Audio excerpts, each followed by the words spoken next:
चलते देखकर सबको ऐसा लगता होगा कि गाड़ी के अंदर। जय श्री राम सभी को, मेरा नाम है श्रीश और स्वागत करता हूं आपका आज की इस वीडियो में, जहां पर आज की इस वीडियो में मैं आपके लिए लेकर आया हूं बहुत ही स्पेशल कार, जो कि है जर्मन कार। और वेंटो की बात कर लो या फिर रैपिड की बात कर लो, दोनों एक तरीके से सेम गाड़ियाँ थी। लेकिन भैया जो जर्मन कार्स पहले की बदनाम थी ना, अपने रिलायबिलिटी को लेकर, अपने ड्यूरेबिलिटी को लेकर, अपने मेंटेनेंस को लेकर, तो भाई वही गाड़ी आज आपके लेकर आया हूँ। ऑलमोस्ट 9 साल हो गए और अपन ने मारुति का लॉन्ग टर्म वीडियो देखा है, अपन ने फोर्ड का देखा है, अपन ने टोयोटा का देखा है, सबका देखा है। आज मैं आपको दिखाने वाला हूँ एक जर्मन कार का लॉन्ग टर्म वीडियो, जब किसी जर्मन कार को 9 साल हो जाते हैं। ये अपने पीछे है स्कोडा की रैपिड। इसकी इंजन साउंड सुनना आप, कितनी खतरनाक आवाज़ करती है, डीजल की गाड़ी है भाई साहब। ये तो अभी मतलब नॉर्मल इसकी आवाज़ है टैपिट वगैरह की, वरना एक बार इसका फैन चालू होता है ना, इतनी गजब की इंजन नॉइज़ क्रिएट करती है गाड़ी। चलते हैं भुवन भाई के पास अंदर ही। हाँ जी, तो भाई जी क्या हाल चाल है? बस एकदम बढ़िया। जैसे लोग शर्टें चेंज करते हैं वैसे गाड़ियाँ चेंज कर रहे हो हैं? गाड़ियों का शौक है भाई। एक तो बाहर है ना, एक तो भाई बाहर बिल्कुल वीडियो शूट ही नहीं करेगा, बार बार तो फ़ोन एकदम हीटअप हो जाता है, और गर्मी इतनी भयंकर है ना यार, अभी तो जून जुलाई आया भी नहीं। फिर एनीवेज भाई, ये वाला सबसे पहले बताओ कौन सा मॉडल है? 9 साल है।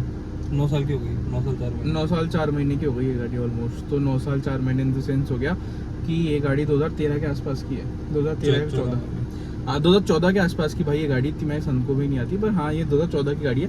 और 2014 से लेकर आपके फ्रेंड ने ली कब थी है भाई, मैं आपको क्लियर कर दूँ, ये भुवन भाई की पर्सनल गाड़ी नहीं है, उनके दोस्त की गाड़ी है। तो इसलिए भुवन भाई अपने दोस्त की गाड़ी ऑफन चलाते भी रहते हैं, और अभी भुवन भाई की गाड़ी सर्विस होने के लिए गई भी है, तो इसलिए भुवन भाई ये गाड़ी लिया है। तो कैसा क्या हिसाब किताब बताओ भुवन भाई?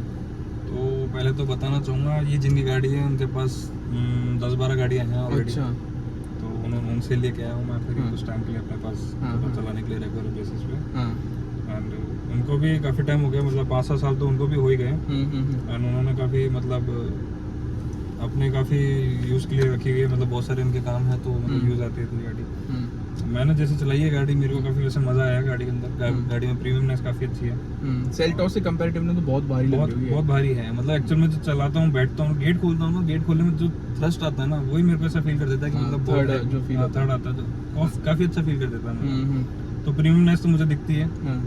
बाकी भाई 9 साल के हिसाब से जो लेदर सीट्स वगैरह है ना, कोई भी इसके अंदर गंदगी वगैरह नहीं। और यार इस चीज़ में एक नोटिस करी मैंने, इसकी जैसे अपन इसमें बैठेंगे ना तो पसीना नहीं आता, है ना भाई। जैसे और कोई नॉर्मल लेदर सीट पे आप बैठोगे ना, पसीना आ जाएगा, इसमें पसीना आता ही नहीं भाई। इतनी बढ़िया लेदर क्वालिटी है, जो देख के बढ़िया लगता है। हालांकि भाई एक चीज़ और बहुत खास है इस गाड़ी के अंदर, वो है इस गाड़ी का ये DSG गियर बॉक्स। भाई साहब एक तो देखो स्पोर्ट मोड भी आता है इसके अंदर, खतरनाक खिंचती होगी उसके अंदर हालांकि, पर ये वाली गाड़ी तो हमने ज़्यादा खींच के देखी नहीं ना। ये किसी गाड़ी है, किसी गाड़ी तो अपन मेंटेन करते हैं। और ये देखो इसके अंदर एक चीज़ आ रही है यहाँ पर, ये उस टाइम में भी आता था क्या वाला फीचर, ये ऑटो स्मार्ट स्टॉप वाला, हाँ ये पैडल वाला, ये क्या सीन है?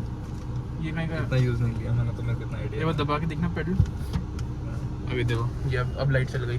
तो भाई में तगड़े फीचर्स हैं, कहीं तो पता ही नहीं लगता किस चीज़ के हैं। फीचर तो बहुत सारे हैं यार इसमें भाई। किसी को कमेंट सेक्शन में बताना भाई, किसी को पता हो तो किस चीज़ का, शायद ये एयर बढ़ाने का क्या है भगवान जाने भाई। बाकी एक बताओ स्टीयरिंग फीडबैक कैसा है इस गाड़ी का, क्योंकि जर्मन कार्स कंट्रोलिंग काफ़ी अच्छी है इस गाड़ी की, मेरे को कंट्रोलिंग काफ़ी अच्छी लगी। स्टीयरिंग हैंडल में लेने के बाद ऐसा लगता भी नहीं कि गाड़ी मतलब ऐसे भी लोड भी लगती है कई बार, और जब परफॉर्मेंस की बात आएगी तो मतलब ऐसा लगता है बस खींच के चलेगी गाड़ी, मतलब एक रिलायबिलिटी देती है काफ़ी इस गाड़ी के अंदर। काफ़ी ऐसा लगता है कि मतलब ये गाड़ी साथ देने वाली है हर जगह पे। तो वो चीज़ फील हुई है मेरे को, जो इतना सेल्टोस में फीडबैक वगैरह में ना। हाँ। बाकी जैसे अगर आप भगाते हो, सेल्टोस को भगाते हो और इसको भगाते हो, दोनों का क्या कंपैरिजन है दोनों को भगने में? तो सेल्टोस भागने में तो सेल्टोस भी कम नहीं है। सेल्टोस बढ़िया भगती है, क्योंकि भाई सेल्टोस थोड़ी सी लाइटर साइड वेट चल जाता है सेल्टोस का। और ये अपनी रैपिड की बात करें तो रैपिड क्या है, थोड़ी सी भारी गाड़ी भी है, लेकिन इसका इंजन भी काफ़ी ज़्यादा स्ट्रॉन्ग है, ऐसी बात नहीं है। बाकी बट इसका जब साउंड जो है ना गाड़ी का, जब लेके जाता हूँ ना, तो ऐसा लगता है कि मतलब बहुत भारी गाड़ी, ट्रक जैसी गाड़ी होती है ना, जैसे वोल्वो के अंदर इंजन होते हैं, वोल्वो के इंजन आते हैं, SUV चला रहे हो ना, वैसा वाला फील आता है इस गाड़ी में। बिल्कुल। बाकी आफ्टर मार्केट एंड्रॉइड ऑटो लगवा रखा है इसमें। पहले वो वाला आता होगा, नॉर्मल आता था, इनमें छोटी सी स्क्रीन होती है और साइड में दोनों तरफ। अगर AC का अगर बात करें, AC भी काफी गजब है इस गाड़ी में। AC भी अच्छा है, AC भी बहुत शानदार है भाई। उस टाइम में क्रूज कंट्रोल नहीं आता था क्या 9 साल पहले? हाँ तो भाई 9 साल पहले क्रूज कंट्रोल नहीं था। हालांकि इसके अंदर ये तो सर्विस वगैरह का क्या सीन रहता है? तो जैसे कि मतलब कंपनी में करवाएंगे अपन गाड़ी, तो कंपनी में तो मतलब स्कोडा का काफ़ी मतलब पैसा लगता है, अच्छा खासा Expensive side चला जाता है। बहुत ज़्यादा रहता है। स्कोडा एक अच्छी मतलब एक महंगी चीज़ है। जिनकी गाड़ी उनके खुद का वर्कशॉप है, तो वो खुद का ही उनका रहता है, मतलब उनकी जैसे कुछ पार्ट्स कुछ रिक्वायरमेंट होती है, जो पार्ट्स शायद अवेलेबल मार्केट में एक्सपेंसिव होंगे, तो इनके पास क्या और भी गाड़ी होती है जिनके पार्ट्स ही खुद लगा लेते हैं अपने में, इनकी मतलब प्री ओन कर लेते हैं गाड़ियाँ स्क्रैप में, एंड वहाँ से अपने पार्ट्स को इसमें इंस्टॉल कर लेते हैं अपनी गाड़ियों में। अच्छा, तो ये रहता है। तो मतलब ऐसे करके बहुत ज़्यादा एक तरीके से सस्ती पड़ जाती है उनको। हाँ, उनको मतलब उनको कभी ऐसा इशू नहीं है कि वो कभी ब्रेक डाउन होगा या कुछ ऐसा है। मतलब उन्होंने चलाई भी अच्छी खासी प्यार से है, 74,000 चली है, 74,000 किलोमीटर चल गई। 74,000 तो कम ही है चली, हाँ। बट उनके पास अगेन 12 कार है, तो उसके हिसाब से तो बहुत ज़्यादा चली गई, बहुत बहुत चली गई। बाकी गाइस मैं आपको दिखाऊँ इस गाड़ी के अंदर एक खासियत है, जैसे अभी तो इसको मैं अनलॉक करूँगा ना, देखो यहाँ से हो गई, पर वो नहीं लॉक करूँ वहाँ से, ये देखो अब ये गाड़ी जो है लॉक हो चुकी है, और ये मैं करूँगा तो ये खुल जाएगी। मतलब भाई इस गाड़ी के अंदर कोई भी ऐसा डंडा वगैरह नहीं दे रखा खोलने का कि भाई ये गाड़ी को स्पेशली अपन के लॉक कर सकते हैं। और बाकी थर्ड भाई कितना गजब है इस गाड़ी का, ये देखो क्या खतरनाक थर्ड है। और स्कोडा के जो क्या बोलते हैं स्पीकर्स वगैरह भी काफ़ी ज़्यादा बढ़िया गाड़ी है। तो बोन चलो थोड़ा सा चला के दिखाओ इसको एक बार, यहाँ पर डी मोड पे करके, DSG है तो भाई डी मोड पे अपन ने कर दिया, और लेके प्रभु का नाम, हैंड ब्रेक हटा के, और देखो लेदर रैप इसका हैंड ब्रेक है यार भाई, खतरनाक ही है। मतलब कई चीज़ें इस गाड़ी की बहुत ही ज़्यादा बढ़िया लगी है देखने में। बाकी जैसे इसको चला रहे हैं अभी, तो इसका सस्पेंशन जो है ना थोड़े हार्डर साइड है। मतलब जैसे अगर आपको एक तो ये फील होता होगा कि यार किसी गाड़ी में चल रहे हैं तो थोड़ा कंफर्ट ओरिएंटेड अपने स्टीयरिंग व्हील उस हिसाब से रहता है, अपना जो सस्पेंशन है उस हिसाब से रहता है। इस गाड़ी के हार्ड रहेंगे, आपको दचके वगैरह फील होंगे, क्योंकि पहली बात एक तो सेडान है, दूसरी बात ये कि भाई थोड़ा इस गाड़ी का जो मोटिव है कंपनी का बनाने का, जो एक सोच है कंपनी की बनाने की, वो यही है कि भैया गाड़ी बेसिकली आपको एक प्लांटेड ड्राइव ऑफर कर सके। जब आप कहीं पर भी एक्सप्रेसवे वगैरह पे भगा रहे हो ना, तो कॉन्फिडेंस आपको 100% मिलना चाहिए, कहीं पर भी आपको लूज नहीं होना चाहिए, चाहे 200 पे हो चाहे 250 पे हो। एक्सपीरियंस ड्राइवर को मिले ना, वो ऐसा मिले कि भाई हाँ भाई मैं कोई गाड़ी चला रहा हूँ। एक चीज मैंने इसमें देखी है, जैसे अपन इसकी जो सीट्स है उसकी कॉर्नरिंग काफी अच्छी है। मतलब सीट्स में जैसे कर्व लोगे कभी स्पीडिंग में, तो काफी सपोर्ट देके आप बैठोगे तो अच्छा खासा कंफर्ट दे रही है सीट। अच्छा, और जैसे सेल्टोस का लेते थे, सेल्टोस में थोड़ा सा मतलब वो एक थोड़ा सा ऊंची होगी गाड़ी, तो उस मुकाबले में थोड़ा सा अलग है वो चीज।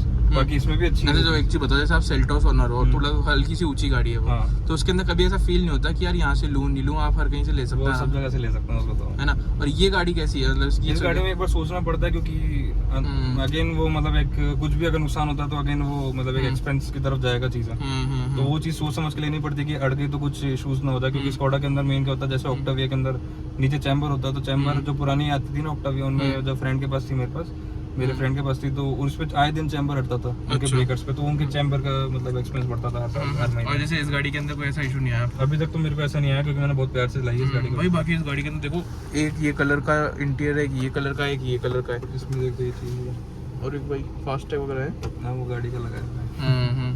तो यहाँ पर भी स्पेस मिल जाती है, इसको आगे पीछे भी कर सकते हैं, रियर में भी स्पेस, रियर में ठीक ठाक स्पेस है, ज़्यादा तो नहीं है, पर हाँ प्रीमियम फील होती है गाड़ी, कुछ ही बोलो रियर से। इसका बूट खोलने का बटन यहाँ पे आता है। अच्छा, इसके डोर के अंदर आता है बूट, और गाड़ी के अंदर पीछे तो बंद तो ना होता है, ऐसे खुलता ही है। खुलता ही है। इसी गियरबॉक्स वगैरह देखकर सबको ऐसा लगता होगा कि गाड़ी के अंदर एवरेज काफ़ी ज़्यादा कम होगा, जिस हिसाब से गाड़ी की परफॉर्मेंस वगैरह है। तो भाई गाड़ी की परफॉर्मेंस के हिसाब से आप बताओ एवरेज वगैरह कितना क्या ऑफर करती है गाड़ी। देखो कुछ ऐसी चाबी इसके अंदर अपन को देखने को मिलती है, कोई भी सेंटर लॉकिंग वगैरह का फंक्शन इसमें देखने को नहीं मिलता, और ऐसे मैक्सिकन कट के अंदर जो है आपको इसके अंदर की देखने को मिलती है। बाकी प्रोजेक्टर इसके अंदर है, और इधर अपने पास नीचे फॉग लैंप हो ही गया, अलॉय व्हील्स अपन को इसमें मिलते हैं। और ये वाला जो टायर है, ये वाला तो है अपना, कौन सा है, ये पिरेली के टायर है भाई। इसके अंदर देखो फ्रंट के अंदर तो पिरेली के टायर लगे हुए हैं। और अगर बात करें साइज़ की, तो साइज़ है 185/60 R16 इंच का जो साइज़ अपन को इसके अंदर देखने को मिलता है। बाकी इन गाड़ियों की एक खासियत मुझे लगती है भाई देखने में, जैसे गेट वगैरह खोलूँगा ना, देखो मतलब गेट फील होता है भाई, भारीपन गेट के अंदर फील होता है अपन को कि हाँ यार कुछ ना कुछ चीज़ यहाँ पर गजब है। बाकी एयरबैग की वार्निंग इसके अंदर अपन को मिल ही रही है। और रियर स्पेस आपको दिखाऊं तो ये देखो ऐसे कुछ रियर स्पेस है, जो कि ज़्यादा इतना कोई खास अपन को देखने को नहीं मिलता, पर हाँ डिफॉगर आपको रियर के अंदर इसमें मिल ही रहा है, और स्कोडा का साइन इसमें है ही, तो ऐसे कुछ इसमें बात है। बाकी अगर इसका बूट ओपन करूँ, जो बूट यहाँ पर देखो, इन गाड़ियों में क्या है, बूट यहाँ पर ओपन करने का फंक्शन नहीं मिलता, या तो अंदर से करो आप गेट में से, या फिर इसको यहाँ से चाबी लगा के पीछे से बूट ओपन करो। तो भाई ऐसा कुछ इसमें बूट वगैरह मिलता है, जो कि इंजन कवर वगैरह पड़ा है। और देखो कितनी बढ़िया तरीके से यहाँ पर प्रॉपर डैम्पिंग वगैरह हो रखी है भाई, मतलब ये इस चीज़ में तो मानना पड़ेगा इनका, सेफ्टी वगैरह हो गई, डैम्पिंग वगैरह हो गई, ये सब चीज़ें काफ़ी बढ़िया तरीके से करके देते हैं। प्लास्टिक नॉइज़ वगैरह कहीं से कोई बजने वगैरह की आवाज़ नहीं है इस गाड़ी के अंदर। थोड़ी बहुत जो है यहाँ पर पेंट वगैरह उतरना चालू हो चुका है और यहाँ पर जो है क्या बोलते हैं उसको, रस्टिंग वगैरह का इशू हालांकि इस गाड़ी में कहीं दिखा नहीं, पर हाँ थोड़ा बहुत जो है अब यहाँ पर जो है नोटिस हो रहा है। जर्मन बिल्ड क्वालिटी होती है ना, इसमें कोई इतना मेजर जो है रस्टिंग वगैरह की प्रॉब्लम कभी देखने को मिली नहीं। हालांकि इंडियन ब्रांड्स के अंदर ही ज़्यादा रस्टिंग वगैरह की रहती है, बोलेरो हो गई, अपनी स्कॉर्पियो वगैरह हो गई, इन सब में रहती है। इन सब गाड़ियों में कोई दिक्कत नहीं आती, या फिर सफारी हो गई, ये अपने आप आ जाएगा भाई। ये आ गया तो भैया देखो 90 किलोमीटर की रेंज आ जाएगी इसके अंदर। कितने का डलाया था आपने? ये 500 का डीजल है जिसके अंदर 90 तो दिखा रही है, मतलब चलेगी तो उससे भी ज़्यादा जा सकती है अगर अच्छे चलाओ तो और अच्छे से। तो भाई ये वाली बात है, 5 किलोमीटर की रेंज बची थी जब डलाया था अपन ने 500 का, तो 80-85 किलोमीटर के लगभग खा जाता है। ये जो इंजन ऑयल की लाइट जल रही है इसके अंदर, एक्चुअल में क्या है, ऑयल तो टॉप अप है बट एक फॉल्ट इशू है, वो रेक्टिफाई करना है। अच्छा वो बाकी इंजन ऑयल तो काफी टॉप अप ही है इंजन ऑयल। नहीं गाड़ी तो भाई बहुत शानदार है, नो डाउट, कोई दिक्कत ही नहीं है गाड़ी में। तो एनीवेज बाकी इसकी रात को चला के देखिए आपने इसको? रात को चलाई थी, इसकी लाइट कमजोर है बस। लाइट कमजोर है इसकी, जो स्टॉक लाइट आती है? हाँ स्टॉक लाइट कमजोर है भाई साहब यार ये क्या बात है। से कम है इसकी लाइट। सेल्टोस की तगड़ी, सेल्टोस में प्रोजेक्टर ही आप वाले एचटी के मॉडल में तो सेल्टोस में तो मेरे को सेल्टोस की भी कम लगती है जो मेरे पास है, येलो हेडलाइट वाली। बट मैंने जब इसको चलाया तो ये मेरे को उससे भी कम लगी। उससे भी कम लगी। बाकी भाई इसके अंदर जो है इंजन लाइट वगैरह जैसे आ रही है थोड़ी बहुत, तो ये क्या इन गाड़ियों के अंदर कॉमन है, आ जाती है। कुछ भी एक सेंसर डिटेक्ट कर लिया तो फिर उसके अंदर सेंसर लाइट ही दे देता है गाड़ी के अंदर। बाकी ओवरऑल जो एक्सपीरियंस है ना इस गाड़ी का भगाने में, जैसे थोड़ा सा आपको बताऊँ पिकअप भी थोड़ा सा भी कम हो रहा है, पता नहीं क्या इशू है इसके अंदर, किसी को पता हो तो बताना भाई। देखो एक बार आपको दिखाऊँ तो अभी फुल रेस एयर की भवन, हाँ फुल रेस है ये देखो अब ये फुल रेस है, पर एक गाड़ी 40-50 से ऊपर जाती नहीं है, तो हो सकता है मेरे ख्याल से जाती हो, पर ये स्पीड मीटर नहीं दिखाता हूँ। नहीं वो थोड़ा सा इसमें बताया ना मैंने आपको, थोड़ा सा इशू है इस गाड़ी के अंदर, वो रेक्टिफाई हो जाएगा जल्दी से, ये सही चीज। बाकी ऐसा कुछ मतलब सेंसर का इशू है, वो भाई सेंसर इशू है, मेजर कोई इशू नहीं है। लेकिन परफॉर्मेंस के हिसाब से आप बताओ एवरेज वगैरह कितना क्या ऑफर करती है गाड़ी? ये मतलब मोस्ट प्रोबेबली मोटा लेके चलो 16-17 का एवरेज लेके चलेगी डीएसजी ऑटोमेटिक के अंदर। लोग तो बोलते हैं माइलेज वगैरह कम रहता है ऑटोमेटिक के अंदर, ये नहीं और फिर मेरे ख्याल से मैनुअल का तो और भी ज्यादा होता होगा फिर तो। मैनुअल में ज्यादा होगा, मैनुअल में अभी देखो आप, मैंने 500 का जैसे 500 भाई एरर आ गया अचानक से, अभी 0 जल्दी 0 भी रही है। ये बार नीचे से क्या कर रहे हो आप ये भुवन जी? फ्यूज बॉक्स है ना वो, अच्छा वो थोड़ा इशू मिल जाता है। अच्छा वो इशू है क्या थोड़ा सा? चलो कोई नहीं भाई, आ ही जाता है यार, क्या हो गया कई बार गाड़ियों में, तो धीरे चला अपने यहाँ। अरे ये तो ब्रेकिंग कैसी है इस गाड़ी की? ब्रेकिंग अच्छी है, सेल्टोस से अच्छी है क्या? मतलब बरोबर है दोनों, सेल्टोस की उसकी बराबर है। चारों डिस्क आते हैं इसमें भी है। अभी आरपीएम कितने में रखा है? 2500 रुपये? 1500 रुपये आरपीएम हो रखा है भाई। एक बात है डीएसजी की गाड़ी का गियर बॉक्स है ना ऊपर ही रहता है आरपीएम कभी भी खींचो इंस्टेंटली बढ़िया पिकअप दे देगी। और कई बार तो क्या है कि अपने मूड में आ जाती है ना ये गाड़ी, तो फिर गियर शिफ्टिंग भी लेट करती है, काफी बढ़िया खींचती है। स्पोर्ट्स मोड पे तो काफी लेट खींचती है। हाँ स्पोर्ट मोड पे तो भाई गजब खींचती है, ये वाली बात है। तो भाई ये वाली बात है, अगर यहाँ तक इस वीडियो को देख लिया तो होपफुली आपको समझ आएगा कैसी क्या जो है स्कोडा की लॉन्ग टर्म ओनरशिप रिव्यू रहता है। बाकी इस वीडियो में इतना तक, यहाँ तक आपने वीडियो देख लिया तो कर लीजिएगा, इस वीडियो को लाइक कर दीजिएगा, चैनल को सब्सक्राइब। मिलते हैं आपसे किसी वीडियो में, धन्यवाद।